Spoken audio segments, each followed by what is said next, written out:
All right, so this week we are focusing on the American Revolution. Last week we talked about the buildup. We worked through all these events.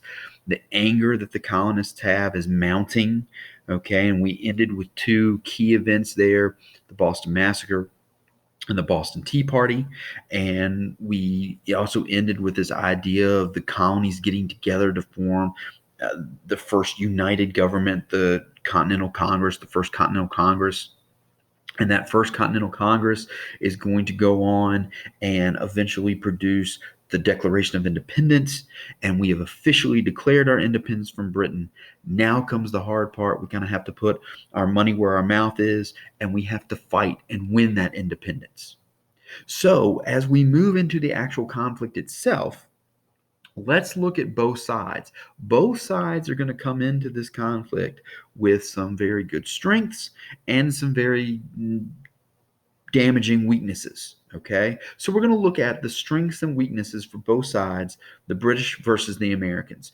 Again, there are no notes, no worksheet to take on this, so be sure that you are taking notes on your own paper. Okay, we're going to start with the British first. We're going to talk about British advantages first, then we'll talk about British weaknesses, then we'll talk about American advantages and American weaknesses, and then we're going to define three groups of people.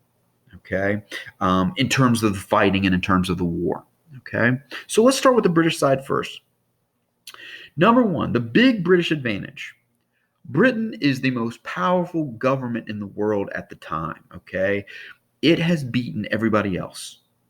It beat France in the French and Indian War. It had beaten the Spanish back in the days of Queen Elizabeth when Elizabeth defeated the Spanish Armada. So Britain is the top dog. All right, it's the most powerful government, it's the most powerful empire in the world. So it's going to have a lot of resources that come with that power. In fact, not only does it have its own huge army and its own huge navy, but it can actually pay other soldiers to fight for it. We call those mercenaries. Now, the group that is going to be principal in this mercenary contingent are German Hessians. Okay, the group that the British really pay are the German Hessians, and the Hessians are known to be very, very violent. Okay, they are very, very tough fighters. In fact, if you know the story, the Legend of Sleepy Hollow, okay, the headless horseman was a Hessian that came over during the American Revolution and got his head shot off by a cannonball. Fun fact, this is also how the Haltermans came to the New World. Okay, my ancestors were Hessians that fought for the British during the American Revolution, so the story goes. And when the British surrendered at Yorktown, they looked around and said, you know what, this is not such a bad place. So the Haltermans have been here ever since. Okay, so the British, most powerful government in the world, they have their own strong army, their own strong navy, and then they are able to pay other soldiers to fight for them. Okay, specifically these mercenaries from Germany, the German Hessians. Then, like I said, they have trained army and officers. In fact, those soldiers and those officers are also going to be paid, and their navy controls the seas.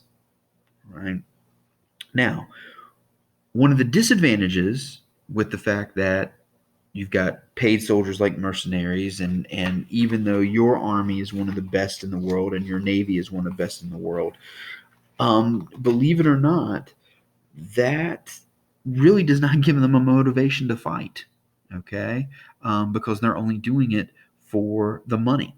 All right, so even though they have this great navy and this great army, and they can even buy soldiers from other countries, these guys really have no motivation. Okay, and that's going to be a weakness. And we're going to use that. Let's segue into the British weaknesses.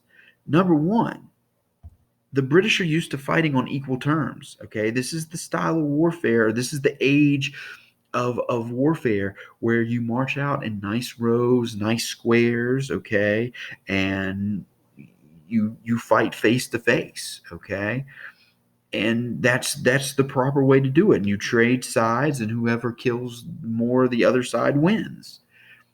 Well, we aren't going to do that, okay?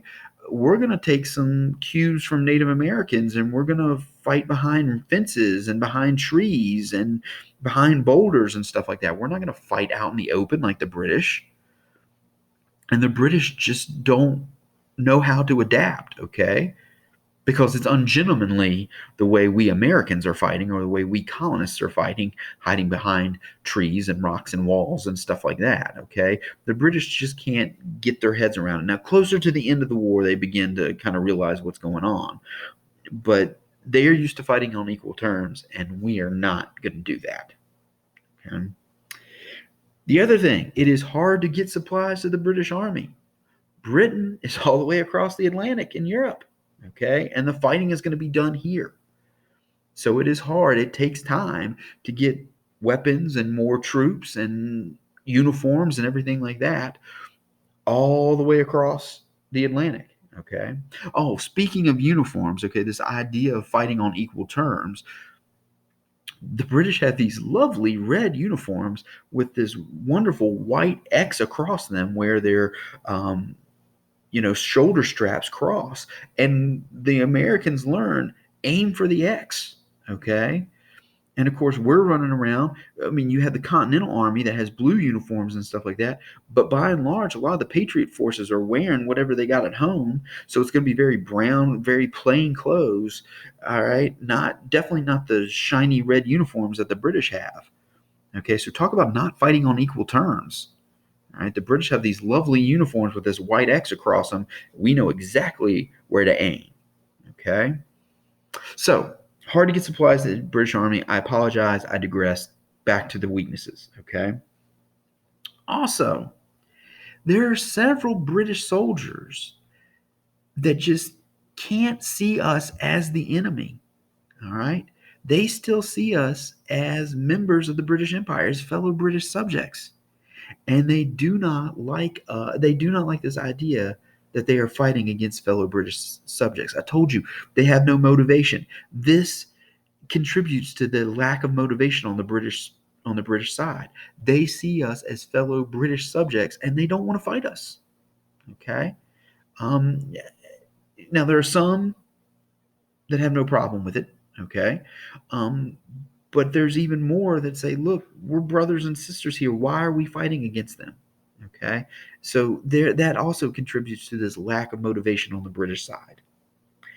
And then the British are over here fighting on our land, and they just don't know the territory. Okay. We saw that at Lexington and Concord. All right, where we are able to harass the British as they retreat back to Boston because we're not fighting on equal terms. We're fighting behind bridges and trees and rocks and stuff like that. But we can harass them as they march back to Boston because they don't know the territory like we do. Okay. So these are going to be some major British weaknesses as we move into the actual fighting of the war. Now, how about our side? Okay. American strengths. Okay. Number one of our greatest strengths is the fact that Britain doesn't know the territory. We do. We are fighting on our own soil.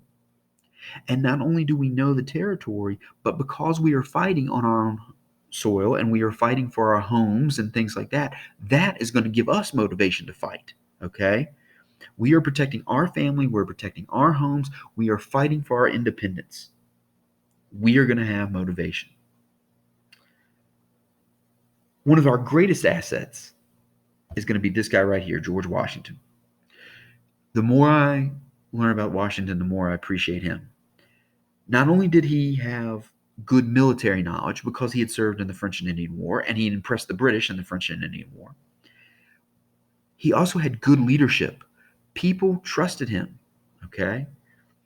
Plus, as we're going to see as we go through this war, he doesn't ask the men to do anything he wouldn't do himself. Okay. He's out there with them. So he's got military skill, he's got leadership skill, and he realizes as long as we have an army out there, we have hope. So he avoids direct confrontation with the enemy. Washington is going to technically lose more battles than he wins in the American Revolution, but he always keeps an army in the field. Okay. In fact, he becomes very, very adept at I'm going to line my army up and wait for the British to attack. And they're going to think they're going to, we're going to fight. But as soon as the British get there, I'm going to turn, I'm going to run away and live to fight another day. And so even though we lose technically, all right, on the battlefield a lot, the fact that the army is never annihilated is a big deal. Washington knows if I keep an army in the field, we have hope, and this revolution will go on. Okay, so great choice in terms of a general for the American army. Number three, the war was just not that popular in Britain. Okay, I told you one of the weaknesses is a bunch of the British soldiers see us as fellow British subjects and they don't want to fight us. Okay, by the time things get going, there are voices in Parliament, and we talked about this a little bit. There are voices in Parliament that are like, look, all they're asking for is representation. Give them representation, okay, and then we can tax them, all right? And since they're British subjects, they need representation anyway. And then there are some voices, not as many, but there are some voices that are like, just let them be free, okay? We got other problems. We got to deal with countries in Europe that are much closer and much bigger threats. We've got colonies in other parts of the world that we're neglecting. Just let those Americans go, okay? So the war becomes less and less popular in England the longer that we are fighting. And we'll talk more about that when we actually get into the battles themselves. And then I already mentioned this before, the Americans just seem more devoted. We've got the motivation. We are fighting to protect our freedom. We are fighting to protect our rights. We are fighting to protect our families and our homes. You know, we are trying to be free. We've declared our independence. We want to be free. We have got the motivation. We are more devoted. It's more than just a paycheck for us. Okay. Remember those Hessians, those paid soldiers and stuff like that. They're just fighting because they're getting paid. Okay. This means a little bit more to us. It's more than just a paycheck. All right. So those are our strengths. All right. Notice that number and skill is not on there. Okay. It's not like we have a vast army or we have a very, very skillful army, but we've got some of the more internal strengths, okay, in terms of like motivation and good leadership and stuff like that. All right. Now let's look at the weaknesses. Number one, as good a commander as Washington is, much of the American forces are not trained, and Washington has difficulty dealing with these untrained militias. Okay. There are all these Minutemen, all these home guards that want to fight for the army, and they show up. But then when the firing starts, a lot of them run. And when Washington tries to instill order and when he tries to introduce some training and stuff like that, some of those militias get kind of upset and they leave. Okay. How dare you try to tell us what to do? So Washington has difficulty with these untrained militia units in his army. Okay. Now, what's funny is we talk about, you know, one of our strengths is the fact that we don't fight conventionally. The British are used to fighting on equal terms and we won't fight on equal terms. Washington really wants to fight like the British because that was how he was trained. Okay, so he really wants to march out in nice lines and nice squares and do battle out in the open. And these militia won't cooperate. And Washington has problems with that. In fact, not only will they not cooperate, like I said, a bunch of times they end up running away. And Washington has a problem with that.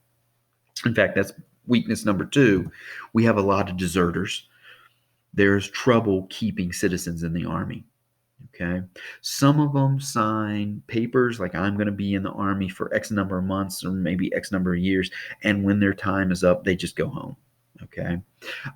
Some of them, when things start to go bad, as often does, okay, because we lose more battles than we win, they panic and they go home. All right. Some of them might be fighting close to home and the battle's done and I really need to get home and get the crops in. All right. So we have deserters doing that as well. So it's not always that they're scared. Okay. Some of them are leaving for other reasons. Some of them have pretty good justification for leaving. But the problem is if everybody leaves, we don't have an army. And if we don't have an army, we're not going to win. Okay. So keeping citizens in that army is going to be a big difficulty for Washington.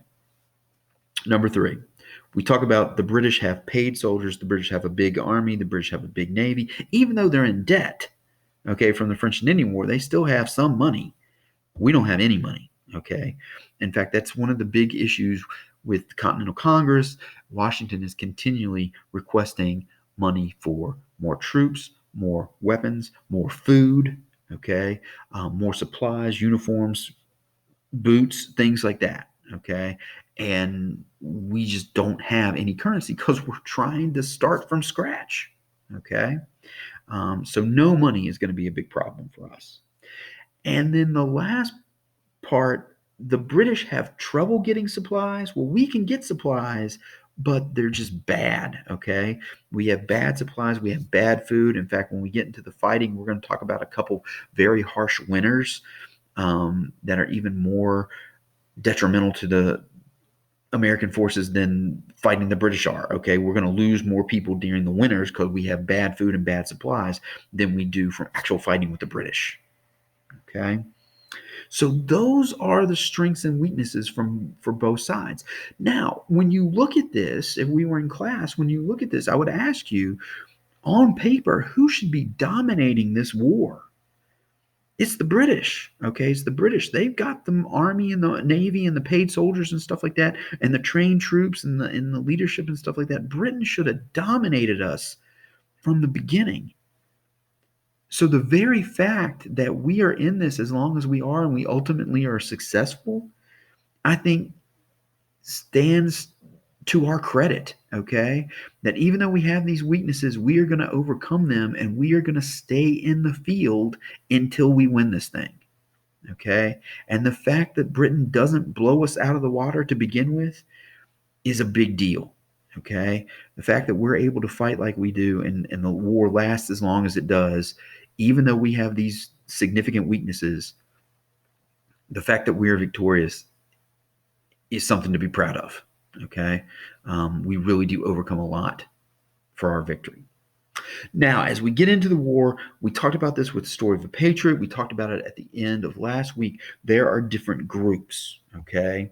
When it comes to the actual fighting, we're going to talk about the patriots and the loyalists, okay? Now, the patriots want independence from Great Britain. They are inspired by guys like Locke, Payne, and Patrick Henry. So the patriots are pro-colonist, anti-British. These are going to be some of your more radical groups, okay? Like these guys would have advocated for independence long before we actually declare independence. That's the influence of Patrick Henry. Remember, Patrick Henry is kind of a radical, okay? He's like, let's just declare war and go, okay? We're going to leave Britain and we're going to beat them before we go, okay? So the Patriots very much devoted to independence from Great Britain, very much pro-colonist, very much anti-British, okay? And they're going to provide the bulk of troops for Washington's army. Okay, you've got the Minutemen that are going to be trained. His Continental Army are the trained troops, but these are also the guys that are going to show up in the local militias as well. But they are very much committed to winning their independence. Okay, and seeing this conflict through to the end. Now, like I said, they get influence from Patrick Henry. Patrick Henry is probably our most important patriot. He's from Virginia, gives a lot of impassioned speeches urging the colonies to gain their freedom. His most famous one was given at St. John's Church in Richmond, Virginia, where he says, you know, others, the main quote from the speech is, "Give me liberty or give me death." Okay. And he really inspires the patriot cause because he's thrown it out there and it's like, look, this is the struggle that we're in. I'm willing to die to gain my liberty and gain my independence and gain my freedom. Okay, so he's probably our most important patriot in terms of this is why we're doing it. I mean, I take that back. You got Jefferson, you got Washington. Patrick Henry's up there too. Okay, in part from this "Give me liberty or give me death" speech. Okay, I know not what course others may take, but as for me, give me liberty or give me death. On the other side, you've got the loyalists. The loyalists want to remain loyal to England, okay? In fact, some of the loyalists are going to leave before the war begins, okay? Because they don't want to even be associated whatsoever with breaking away. They have very strong cultural and economic ties to England. Because of that, they are going to say that the taxes were justified. Yes, Britain was over here protecting us during the French and Indian War from the French and from the Indians. So they have really no problem whatsoever paying taxes to the British government, okay, because they were here protecting us. They are also called Tories by the Patriots, okay, and loyalists here in the colonies are going to face a lot of persecution. All right. They're almost seen as traitors to the Patriot cause. And what's interesting is the loyals would call the Patriots traitors to the British. We're going to call the loyalists or the Tories traitors to the cause of independence. Okay. Because they remain loyal to England and they believe that taxation was justified. Then you've got a third group, the neutrals. The neutrals want to remain as uninvolved in the war as possible. Okay. Now, these are different from the moderates. The moderates continually try to reach out to Britain to try to look for a peaceful way to end the conflict. The neutrals just don't want to get involved at all. Okay. In fact, if you've ever seen the film Patriot, the Mel Gibson character starts out as a neutral. He does not want to get involved. And he says, because I won't go to war, I'm not going to vote to have others go to war in my place. All right. Because he wants to be as uninvolved as possible. So you got the Patriots, who are very much pro-colonist, anti-British. You got the loyalists, who are very much pro-British, anti-colonist, and then you got the neutrals that want to remain as uninvolved as possible. And these are the sides that we are going to see as we get ready for the fighting to go. And this is a little background, the strengths and weaknesses of both sides as we get ready to begin fighting this war. And of course, that is where we're headed in our next lesson, which will be the final lesson for the week.